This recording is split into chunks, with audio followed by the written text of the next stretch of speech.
So this is my tomatoes, guys. This is my tomatoes. I have charred lettuce there.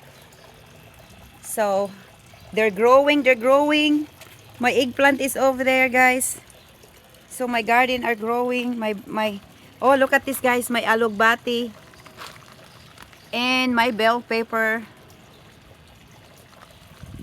Bell pepper. There you go, guys.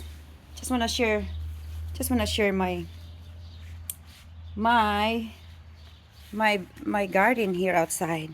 We can go around here and see. This is all tomatoes. All tomatoes are growing. Bell pepper. You see 500.